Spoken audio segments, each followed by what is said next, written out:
안녕하세요.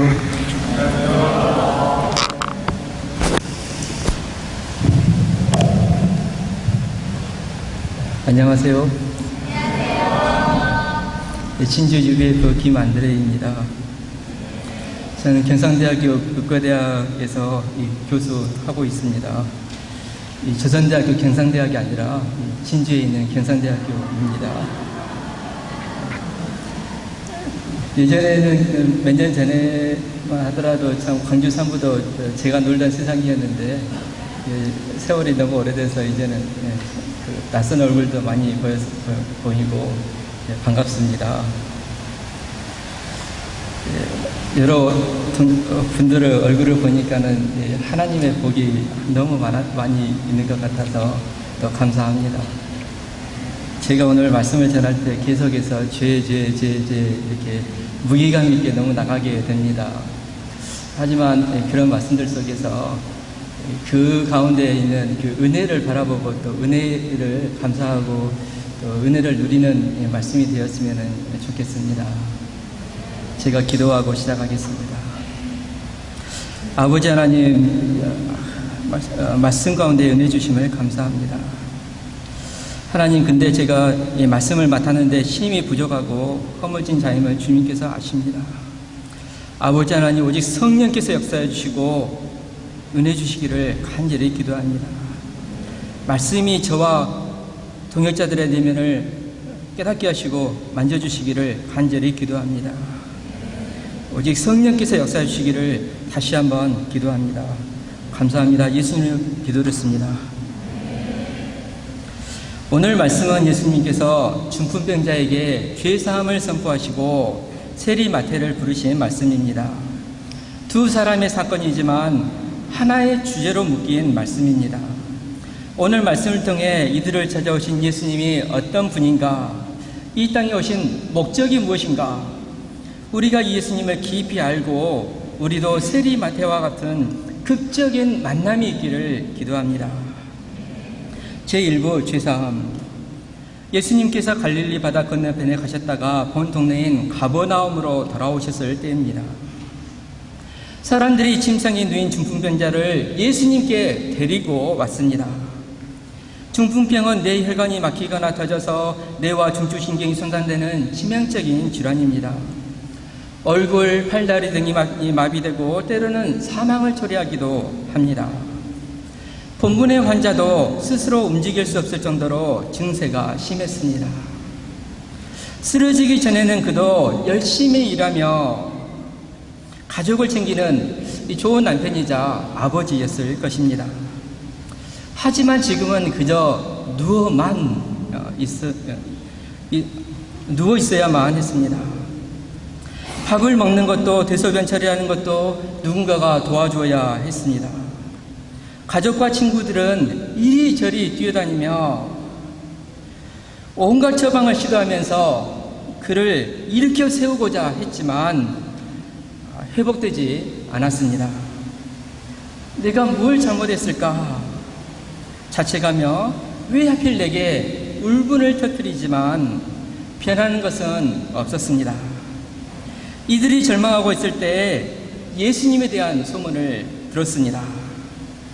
귀신도 내쫓고 나병 환자도 낫게 하시는 등 질병을 치유하시는 예수님은 이들에게 유일한 희망으로 다가왔습니다.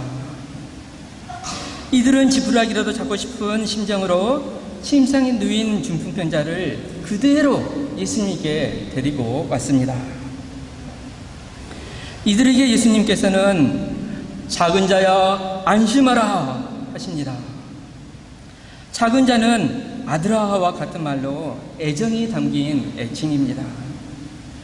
주님은 냄새가 난다고 부담스럽게 여기지 않으시고 그를 친밀하고 따뜻하게 맞아주셨습니다.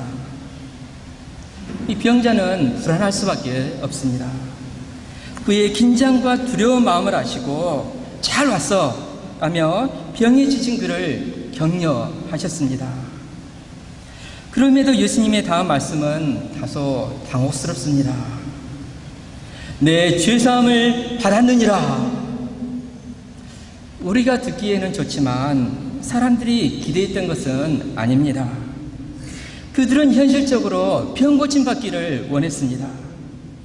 현실의 문제가 크면 그 현실을 풀어내는 것이 복음으로 여겨집니다. 그런데 왜 예수님은 병 고침보다는 죄사함을 먼저 말씀하셨을까요? 우리는 몸을 잘 움직이지 못하는 사람인데 중풍병자에게 정말 죄가 있을까 생각하기 쉽습니다. 하지만 그도 죄 문제가 있고 죄의 영향력에서 자유롭지는 못합니다. 중풍병 자체가 죄로 인한 것일 수도 있지만 이 병이 꼭 인과응보적으로 발생했다고 단정할 수는 없습니다. 병으로 누운 상황에서도 지은 죄일 수도 있습니다. 일반적으로 중풍병자는 다른 사람의 도움을 당연한 것으로 여기며 의존적으로 살아갑니다. 자신의 처지를 남과 비교하고 조건 탓, 남 탓을 하며 하나님의 사랑을 불신하고 원망합니다. 자신을 돌보는 가장 가까운 사람에게 불평하고 투정을 부리기도 합니다.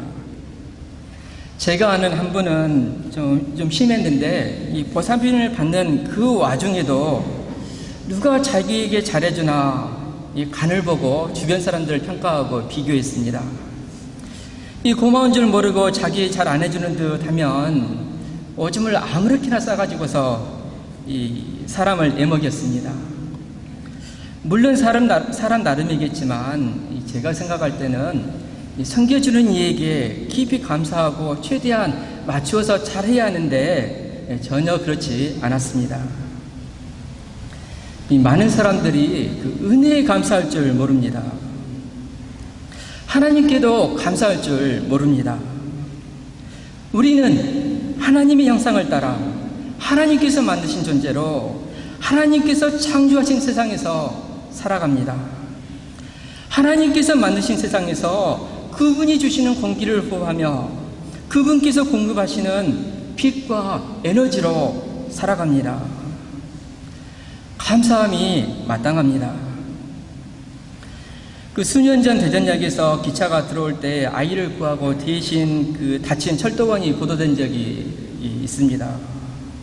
기억하신 분도 있고 잃으신 분도 있을 것 같습니다.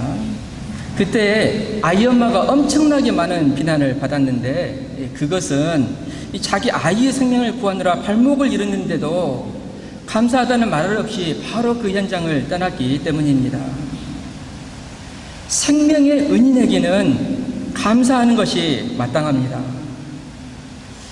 하나님께 감사하다는 것은 어떤 의미일까요? 하나님께서 살아 역사하시는 분으로 내게 은혜 주셨음을 인정하는 것입니다. 이는 단순히 알아봐주는 그 이상의 의미입니다. 그분에 대한 존중이고 창조주 하나님을 하나님으로 대우하는 것입니다. 이와 반대로 하나님께 감사하지 않고 하나님을 부정하는 것이 죄입니다. 우리 생명의 근원이 하나님이신데 이를 부정하고 관계를 끊으면 어떻게 되겠습니까? 이 죄로 인간은 생명력을 잃어버리고 병든 존재가 되었습니다. 죄와 죽음의 영향력으로 어둠 속에 살다가 마침내 죽고 심판받아 멸망하는 비참한 존재가 되었습니다. 이 땅에서 내면도 병들어 탐심, 이기심, 시기, 미움, 다툼, 허무함, 비교의식, 게으름 등 죄악이 가득하게 되었습니다. 더 나아가 강도, 폭행, 사기, 살인 등 온갖 흉악한 일들이 이 땅에 있게 되었습니다. 이 세상에 수많은 인생의 문제들, 사회의 문제들이 이 죄에서 비롯되었습니다. 본문 중풍병자의 질병도 개인적인 죄 문제도 있지만 그 전에 늙고 병드는 것 자체가 죄와 죽음이 가져온 고통의 한 모습입니다. 오늘날 캠퍼스 학생들도 많은 현실 문제에 놓여 있습니다. 취직 문제, 가정 문제, 친구 문제, 물질 문제, 장래 문제 등이 끊임없이 다가옵니다. 하나를 해결하면 기쁘고 성취감을 얻지만 다음 문제가 있습니다. 좋고 기쁜 일도 많지만 슬프고 힘들고 아픈 일이 더 많은 것이 우리 인생입니다. 종종 미래가 막막히 불안하고 현실의 문제 앞에 자신이 초라하게 느껴지기 쉽습니다. 우리는 삶이 왜 이 모양이냐 넋두리하지만 여기에는 우리의 죄 문제가 근본적으로 자리 잡고 있습니다. 훌륭한 의사는 근본적인 처치를 늘 염두에 둡니다. 중풍병자가 중풍병을 치료받아도 인생의 죄 문제가 해결되지 않으면 여전히 죄가 주는 고통에 있게 됩니다. 병 고침은 좋은 일입니다. 하지만 진짜 복은 죄를 사함 받음으로 죄와 죽음에서 벗어나는 것입니다. 예수님께서는 진짜 이런 복을 주시기 원하셨습니다.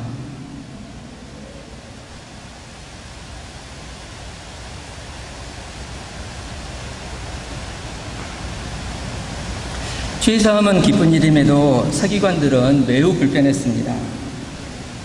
병을 고치지 않아서가 아닙니다. 이 3절을 보십시오.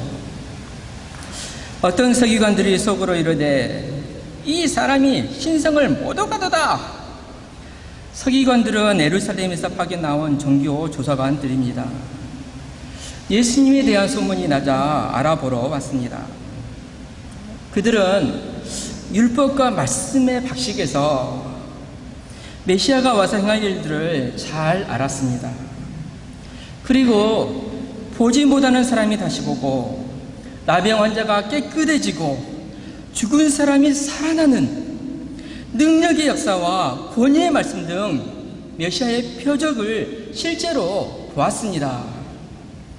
그럼에도 예수님을 메시아로 영접하지 않고 예수님이 사제의 권능을 가진 그리스도이신 것을 깨닫지 못했습니다. 그들은 악한 생각을 하며 발끈하였습니다. 예수님은 그들의 생각을 아시고 말씀하셨습니다. 이 말씀 자체가 귀하니까 다 같이 5절을 읽어보겠습니다. 시작. 세상을 받았느니라.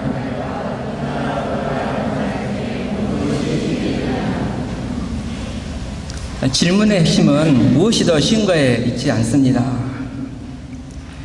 사람에게는 둘 다 쉽지 않습니다. 그러나 당시 사람들과 서기관들의 입장에서 보면 일어나 걸어가라 하는 것은 그 결과가 바로 나타나기 때문에 함부로 할 수 있는 말이 아닙니다. 반면에 죄사함은 눈으로 보이는 것이 없기 때문에 누구나 할 수 있는 말 정도로 생각하였을 것입니다. 죄사함은 증거가 없으니 뜬구름 잡는 것처럼 느껴졌을 수 있습니다. 하지만 예수님께서는 분명한 의도를 가지고 하시는 말씀입니다. 예수님은 이 중에 어느 것이 쉽겠느냐 말씀하시므로 이것들을 하나로 연결하여 묶으십니다. 죄사함이라는 보이지 않는 것을 병고침이라는 보이는 것으로 드러내어 증명하고자 하셨습니다. 중풍병자가 일어나지 못하면 죄사함도 믿지 못할 것입니다. 하지만 일어나 걸어가면 정말 죄가 사해졌다고 확실히 인정할 수 있습니다. 먼저 선포하고 나중에 그 증거로서 중풍병자가 일어나 걷게 하므로 실제로 죄사함이 있었다고 확인시키시고자 하십니다. 이를 통해 예수님께서는 죄사함의 권능이 있음을 알게 하고자 하셨습니다. 곧바로 예수님은 중풍병자에게 일어나 내 침상을 가지고 집으로 가라 말씀하십니다. 그러자 중풍병으로 침상에 누워만 있던 사람이 벌떡 일어나 집으로 걸어갔습니다. 수술을 한 것도 약을 쓴 것도 아니었습니다. 말씀 한마디였지만 충분했습니다. 중풍병자는 스스로 일어나 침상을 가지고 갈 만큼 완전히 건강해져 집으로 돌아갔습니다. 그에게 죄사함도 있었음이 확실했습니다. 이 모습을 본 사람들은 두려워하며 이런 권능을 주신 하나님께 영광을 돌렸습니다. 신성 모독을 운운하던 자들은 입을 닫아야만 했습니다. 창조된 생명력을 잃어버리고 무기력하게 누워만 있는 중풍병자를 예수님께서는 일으켜 세울 뿐만 아니라 죄사함을 통해 온전한 인간으로 회복시켜 주셨습니다. 예수님은 죄사함의 권능을 가진 그리스도이십니다. 우리가 대학을 가고 직장을 잡고 결혼하는 것은 결국은 잘 살기 위함입니다. 그러나 이 땅에 죄와 사망이 있는 한 우리 인생은 편안할 수가 없습니다.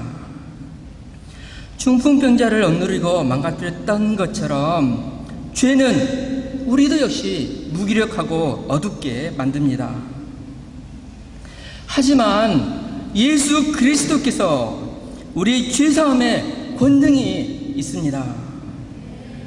예수 그리스도께 죄사함에 권능이 있습니다. 우리가 예수님 안에서 안심할 수 있습니다. 예수께서 우리를 죄의 매임에서 푸시면 생명력 있는 삶을 살게 됩니다. 우리가 영생을 얻고 험한 세상에서도 평화와 기쁨을 누릴 수 있습니다. 9절을 보십시오. 예수님이 그곳을 떠나 지나가시다가 이 마테레 하는 사람이 세관에 앉아 있는 것을 보셨습니다.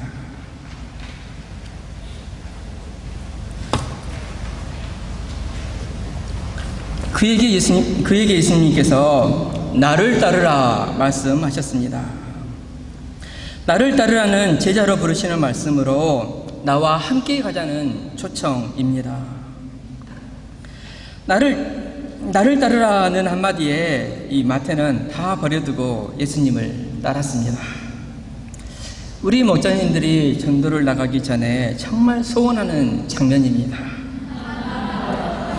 이런 기적 같은 장면이 이야기 때에는 우리 안에 많이 일어나기를 기도합니다. 말씀 한마디에 다 내려놓고 제자를 따랐다는 것은 짧지만 정말 인상적인 구절입니다. 이는 마태의 인생에서도 최고로 극적이고 강렬했던 사건입니다. 이 마태는 원래 잘 아시다시피 세리였습니다. 오늘날 세무 공무원은 좋은 직업이지만 당시는 그렇지 않았습니다. 10절, 11절만 보아도 세리는 세리와 죄인으로 묶여서 같은 부류, 거의 같은 의미로 사용합니다. 당시 세리는 로마의 하수인으로 세금 징수를 위탁받았습니다.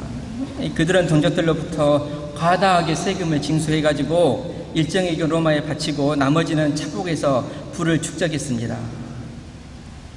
유대인들은 자기들이 하나님의 택함을 받은 백성이라는 그런 자부심이 있었습니다. 이런 유대인들에게 세금을 걷어 이방 통치자들에게 바치는 것은 자체가 기본적으로 하나님의 백성들이 할 짓이 아니다 하고 유대인들은 생각했습니다. 그들은 세리를 창녀와 함께 공인된 죄인으로 부도덕한 죄인의 대표로 여기면서 멸시했습니다. 우리는 지금 사회에서는 잔혹한 살인 이런 것을 최고의 악으로 여깁니다. 유대인들은 살인범보다도 세리를 더 악한 죄인으로 취급했습니다. 당시 세리가 되려면 또 여러 외국어 능력과 최소한 3개국어 이상은 해야 했습니다. 회계 능력이 필요했고 많은 시간과 노력을 투자해서 상당한 교육을 받아야 했습니다. 이런 당시 상황을 고려하면 세리가 되었다라는 것은 분명한 인생의 목표를 돈에 두고 돈을 추구하며 산 인생이라고 할 수 있습니다. 그들은 돈을 위해 양심도 팔고 신앙까지도 판 것입니다. 독하게 마음먹고 열심히 공부했고 또 세리가 되어서 차마 선민으로 하지 못할 짓을 했습니다. 앞선 중풍병자와 달리 마태는 정말 능력 있는 사람이었고 또 열심히 일했습니다. 실제로 많이 벌어 부자가 되었습니다. 그러면 마태가 행복했을까요? 그가 정말 행복했다면 오늘 말씀처럼 바로 결단하고 예수님을 따르지는 않았을 것입니다. 돈은 많이 벌었을지 몰라도 마태의 정체성은 창녀와 같은 죄인, 그저 돈만을 죄인일 뿐입니다. 회당에서도 그의 헌금은 받지 않았습니다. 사회에서도 어울릴 수 없어 세리들은 이방인이라 돈으로 살 수 있는 창녀 같은 이들과 더 어울리는 처지였습니다. 겉으로 보면 풍족하고 부족한 것은 없었지만 그의 내면은 가난하고 외로웠습니다. 돈으로 행복을 살 수는 없습니다. 많이 가질수록 행복할 것 같지만 돈과 소유, 지위가 많아진다고 해서 행복으로 것은 아닙니다. 그동안 남심까지 팔면서 열심히 노력했다는 것이 오히려 씁쓸하고 아팠습니다. 우울하고 공허했습니다. 그의 삶도 죄짐으로 고통하며 목마른 인생이었습니다. 누구도 그런 마태의 아프고 공고한 내면을 이해할 수 없었고 이해하려고 하지도 않았습니다.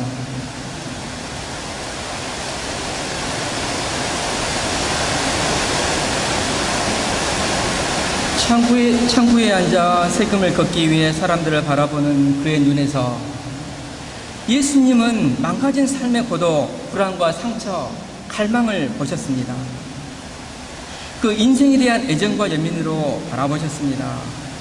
그리고 나를 따르라 말씀하시며 나와 함께 가자고 초청하셨습니다. 사람들은 세리를 부정하게 여기고 상대하려고 하지 않았습니다. 세상의 어떤 스승도 이런 사람을 제자로 삼지는 않습니다. 세리를 제자로 두면 자기 평판에 해가 됩니다. 그런데 이런 세리를 예수께서는 부르셨습니다. 살짝 끼워주는 것이 아니라 제자로 확실하게 품어주셨습니다. 본문은 예수님께서 중풍병자, 어떻게 보면 동정의 여지가 있어 보이는 것 같은 자에게만 오신 것이 아니라 세리와 같은 최악의 이기적인 죄인에게도 찾아오심을 말합니다. 예수님께서는 마태를 비난하거나 죄악된 과거를 묻지 않으셨습니다. 다만 이제부터는 예수님의 제자로 하나님의 말씀을 따라 살자고 새로운 인생의 목적과 방향을 주셨습니다. 예수님은 죄를 사하시고 그를 구원의 길, 생명의 길로 초청하셨습니다. 예수님의 부르심에 마태는 감격하였습니다. 인생을 새로 시작할 수 있는 기회였습니다. 갑작스러운 부름이었지만 마태는 망설이지 않았습니다. 고액 연봉에 세리 자리도 과감하게 버리고 전격적으로 예수님을 따랐습니다. 그 마태는 예수님의 제자로 예수님과 동행하며 예수님의 말씀과 능력 또 많은 그 은혜의 역사를 직접 목격했습니다. 그는 자기가 보고 체험한 것을 나중에 이제 책으로 출판했습니다. 그 책 이름을 아시는 분 있으십니까? 예, 마태복음, 그렇죠. 예, 마태복음입니다. 마태복음은 그런 배경 속에서 나온 것입니다. 이 마태복음을 통해서 마태는 예수님의 제사함과 부르심의 은혜가 너무나 좋았다고, 끝내주게 좋았다고, 자기처럼 예수님을 따르라고 우리에게 권면합니다. 그는 원래 세리로 돈을 따라 죄인의 길을 가던 사람이었지만 남을 섬기고 헌신하는 의의 사람이 되었습니다. 마태는 예수님의 부르심에서 인생의 의미를 찾았고 평안과 행복과 참 생명을 얻었습니다. 예수님의 부르심은 그의 인생을 극적으로 바꾸었습니다.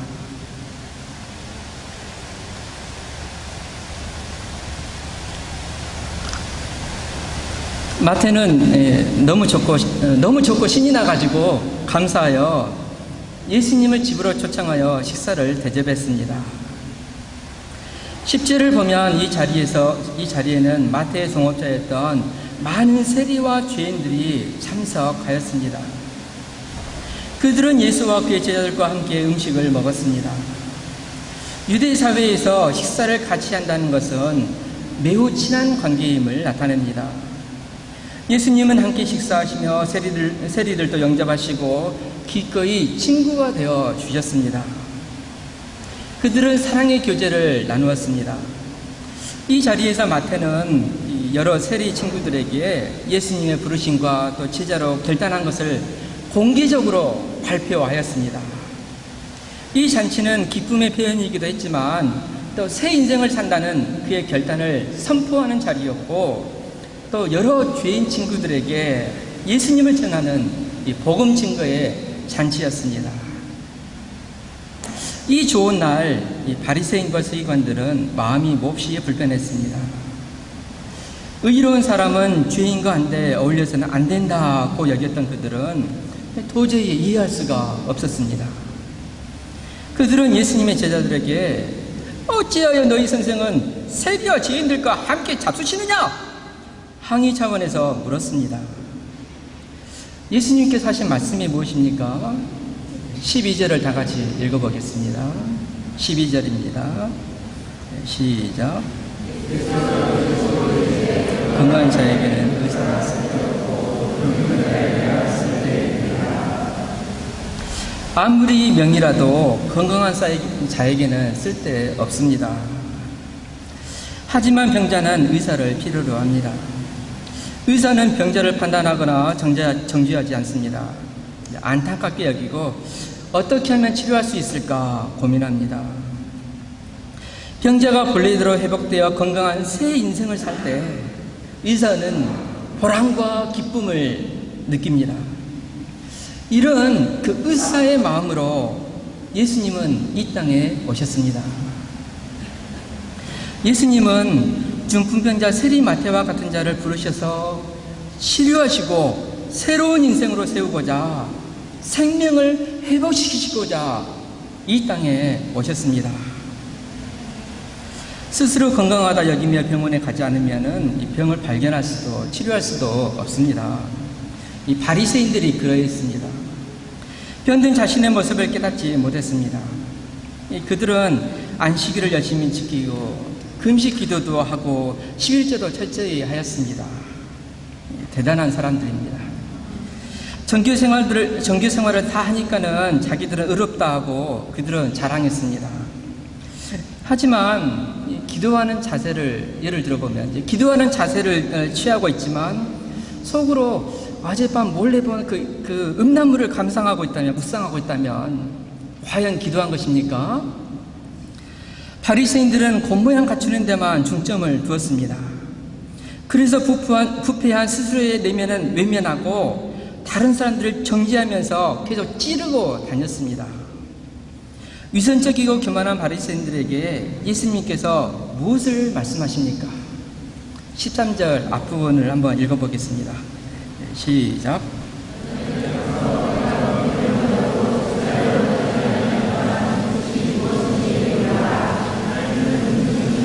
제사는 여러 종교의식을 말합니다. 절대자이신 하나님 앞에서 자신을 살피며 자신을 발견하는 수단입니다. 자기 자랑하는 수단이 아닙니다. 하나님께서는 제사와 번제 같은 겉모양보다 먼저 이웃과 사랑의 관계를 원하십니다. 또 우리의 진실한 마음을 원하십니다. 먼저 하나님을 사랑하기를 원하시고 제사와 번제보다 하나님을 알기를 원하셨습니다. 죄의 측면에서도 겉으로 드러나는 행위보다 우리 내면을 살피는 것이 중요합니다. 좀 살벌하지만 극단적인 죄를 예로 좀 들어보겠습니다. 이 살인 행위가 먼저일까요? 살인 감정이 먼저일까요? 살인 행위를 하니까는 살인 감정이 생깁니까? 살인 감정 때문에 살인을 하는 것입니다. 내면에 살인 감정이 있는 것이 시작이고 본질입니다. 죄의 본성이 우리 안에 있을 때 실제로 했네 안 했네라는 것은 부차적인 것입니다. 물론 실제로 안 저린 것은 분명 매우 잘한 일이지만 우리 안에 죄가 숨어 있으면 실제 일을 저지르지 않더라도 미워하고 음모를 꾸미게 되고 질투와 경쟁을 발휘하고 이기심을 발휘하고 등 여러 가지 형태로 나타나게 됩니다. 내면에 죄의 본성이 있기 때문에 중풍으로 쓰러진 그 와중에도 죄를 짓습니다. 우리 안에 어떤 죄가 숨어 있습니까? 겉으로는 웃으면서 사람을 대하지만 내 속에 무엇이 있는지 점검해야 합니다. 또 우리가 사람들 사이에서 조금 나은 의로 좋은 말과 칭찬을 듣고 체면을 세우는 것이 중요하지 않습니다. 우리는 자기가 선한 존재이기를, 죄 따위는 짓지 않는 바른 사람이기를 바랍니다. 그래서 종종 죄에 넘어지고도 인정을 못합니다. 그것은 죄가 아니라거나 또 그럴 만한 이유가 있었다고 합리화하고 싶어 합니다. 하지만 하나님 앞에서도 그럴 수 있을까요? 아닙니다. 죄는 죄입니다. 냉정하게 하나님 앞에 내가 어떤 죄인지 깨닫고 나의 죄를 들고 그분께 나가야 합니다. 자기 병을 인정하고 의사에게 치료를 맡기는 자가 나음을 입듯이 자신이 영적인 병자임을 인정하고 예수님께 회개하며 나오는 자가 나음을 입고 죄사함을 누립니다. 하나님께서는 우리를 불쌍히 여기시고 사랑하십니다. 죄인이라고 정죄치 않으시고 맞아주십니다. 죄인으로 자기 발견을 하고 주님 앞에 긍휼을 구하는 것이 축복이고 생명을 누리는 길입니다. 예수님께서는 결론적으로 말씀하십니다. 13절을 다 같이 읽어보겠습니다. 시작.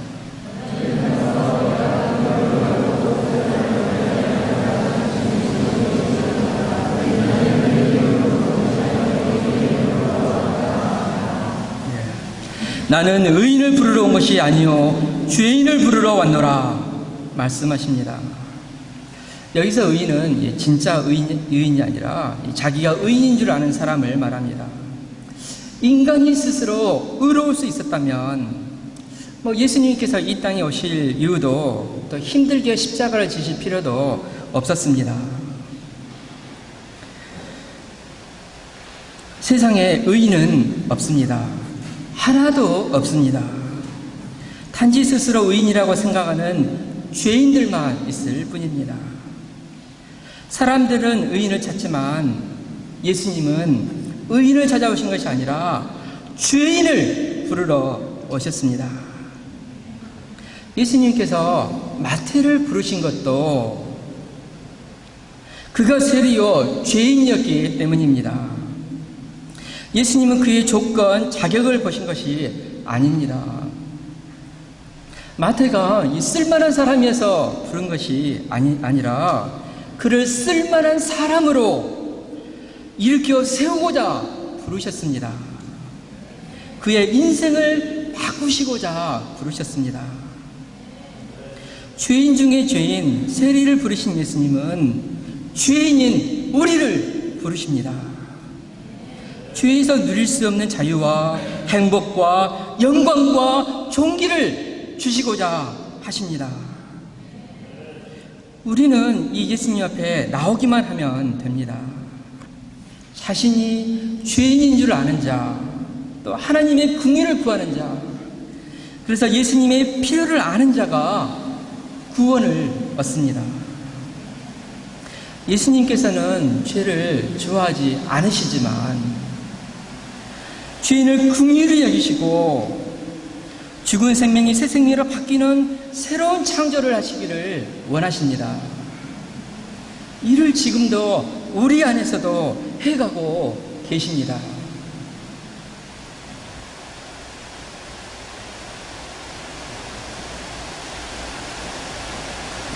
저는 1969년 전남 장성에서 족보 외에는 자랑할 것이 없는 뼈대만 있는 집안에서 태어났습니다. 초등학교 때 한 번은 친구의 장난감이 너무 탐나서 그것을 훔쳐서 집에 가져다 놓았는데 우리 집에 놀러 왔다가 자기 장난감을 본 친구는 다시는 나와 놀지 않았습니다. 그럼에도 저는 착하다고 스스로 여기고 족보에서 자랑하는 하석, 김인우, 가인, 김명로 같은 바른 삶을 추구했습니다. 대학 1학년 때부터 말씀 공부를 하였지만 세상 일을 더 열심히 하였습니다. 독재와 불의의 시대에 분노하였고 시대의 아픔을 품는 진실한 지식인이 되고 싶었습니다. 유명하진 않더라도 중앙방송에 나오진 않더라도 이 주변에서 바른 말을 하는 이런 선비가 되고 싶었습니다. 본과 2학년 때는 3년간 하던 말씀 공부를 떠나서 학생의 일을 열심히 하였습니다. 선후배들 사이에서 인정받고 나의 역할이 드러날 때 뿌듯하고 또 작은 꿈이 이루어지는 것 같았습니다. 그러나 시간이 지나면서 많은 일을 한 것 같은데 무엇을 했는지 낳는 것이 없고 허무하였습니다. 평생을 열심히 일하려고 하였는데 벌써 지치고 피곤하였습니다. 많이 안다고 해결할 수 있는 것도 없고 노력할수록 좌절이 더 컸습니다. 지친 내면을 위로받고 싶었지만 어떤 사람도 저의 깊은 것까지 이해해 줄 수는 없었습니다. 저의 얼굴은 늘 반은 인상을 쓰고 다녔습니다. 세상 꿈으로 지친 저를 불쌍히 여기시고 4년 졸업한 때 하나님께서는 말씀 공부로 다시 불러주셨습니다. 로마서 3장 10절 의인은 없나니 하나도 없으며 말씀을 통해 착하고 의인인 줄 알았던 저도 바리새인처럼 자기 의와 교만, 무지, 정욕의 죄로 죽을 수밖에 없는 죄인임을 깨닫게 되었습니다. 예수님께서 십자가에서 피 흘리시고 죽으신 것은 저의 죄를 사하고자 또 구원코자 하심이었습니다. 이 예수님을 영접하고 죄를 회개하였습니다. 예수님은 제게도 죄사함을 선포하시며 위로하여 주셨습니다. 그럴 때 늘 목마를 것 같았던 제 인생에서 외로움이 사라졌습니다. 대신에 새로 처음 느끼는 기쁨이 있고 평안이 있었습니다. 여기 저는 너무 신기하였고 하나님의 은혜가 너무 감사하였습니다. 그래서 세상이 아니라 주님을 따르는 삶을 살고자 하였습니다. 이 주님께 인생을 맡겼을 때 하나님께서는 제게 많은 축복을 주셨습니다. 학교를 졸업하고 또 좋은 전공을 주시고 귀여운 아내도 주셨습니다. 2004년 전역하고 하나님의 은혜로 서울대병원에서 2년 동안 전공 공부를 하고 전문 실력을 또 늘릴 수 있었습니다. 이때 종로 본부교회에서 풍성한 말씀의 은혜를 받고 선교사들을 만나고 많은 신앙의 선배들을 믿음으로 배울 수 있었습니다. 2006년부터 지금까지 경산대의대 교수 목자로 진주 UVF를 섬기며 많은 학사양들을 섬길 수 있었습니다. 과거 제가 전공의 수련을 받을 때 조교를 같이 겸하면서 했는데 학생들을 매우 심하게 갈구었습니다. 당시 조교는 그래야 하는 줄 알았습니다. 하나님께서 말씀하신 그 온유와 사랑의 방식이 아니라 이 세상의 방식대로 하였습니다. 그럼에도 조교는 그래야 돼, 어쩔 수 없어 라고 합리화하였습니다. 그렇지만 막상 병원에서 다른 과의 어떤 교수님이 독실한 그리스도인이라고 하면서도 전공의를 매우 심하게 대했다라는 말을 듣고는 몹시 분개하며 정죄했습니다. 제가 바리새인처럼 제 옛일을 기억하지 못하고 남을 정죄함으로 의인처럼 자신을 높이는 교만의 죄를 지었습니다.